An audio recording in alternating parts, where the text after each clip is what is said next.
मासूम लबों की हंसी दिल को सुकून देती है। ये रब की वो नेमत है जो उम्मीद जगा देती है। जी अस्सलाम वालेकुम, welcome to my channel Ayesha official. बच्चों की छुट्टियां ख़त्म हो रही थी तो कहीं बच्चे परेशान भी थे कि फिर से वही बिज़ी रूटीन शुरू हो जाएगी, तो बस थोड़ा सा बच्चों को एंजॉय करवाया, क्योंकि बच्चों की हंसी में ही वालदेन की खुशी होती है। कभी आपने गौर किया है कि बच्चों की मासूम हंसी, इनकी बेफिक्री और इनकी खुशियाँ हमें याद दिलाती हैं कि अल्लाह पाक ने इस दुनिया में कितनी खूबसूरत नेमतें अता की हैं। मेरी दुआ है कि अल्लाह रब्बुल इज़्ज़त हर बे औलाद को नेक सालिहा औलाद अता।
क्या मेरी बात से आप लोग भी इत्तेफाक करते हैं? अक्सर हम दुनिया की परेशानियों में इतने ज़्यादा मसरूफ़ हो जाते हैं कि छोटी-छोटी खुशियों को महसूस करना भूल जाते हैं, लेकिन एक हल्की सी ठंडी हवा, सरसब्ज़ दरख्त, खूबसूरत मौसम और बच्चों की मुस्कुराहट, इनका एंजॉय करना हमें याद दिलाता है कि अल्लाह की रहमत हर लम्हा हमारे इर्द-गिर्द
अच्छा, मैंने ना अपनी ज़िंदगी से सीखा है कि अगर कोई भी मुश्किल है ज़िंदगी में या कोई तकलीफ़ है, आज़माइश है, तो हमें अल्लाह की रहमत से कभी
तो जब भी अपने इर्द-गिर्द अल्लाह की नेमतों को देखें तो इन नेमतों पर अल्हम्दुलिल्लाह ज़रूर बोलें, क्योंकि शुक्र अदा करने वाला इंसान हमेशा दिल का अमीर रहता है, फिर चाहे उसके पास दुनिया की दौलत कम ही क्यों ना हो।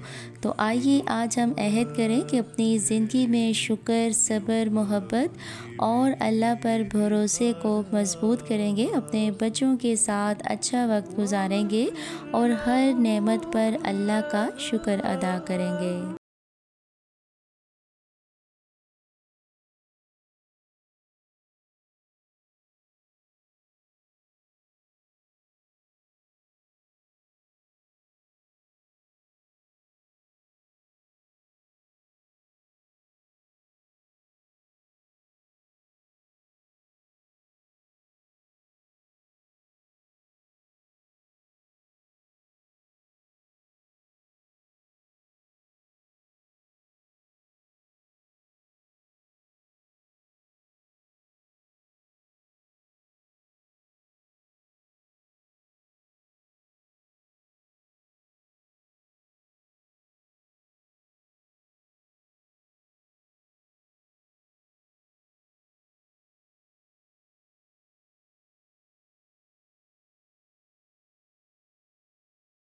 रब्बुल इज़्ज़त से दुआ करती हूँ कि अल्लाह पाक हमें अपनी नेमतों की कदर करने, अपने वालिदैन, बच्चों और तमाम लोगों के साथ हुस्न इखलाक से पेश आने और हमेशा अपने रब का शुक्रगुज़ार बनने की तौफ़ीक अता फ़रमाए।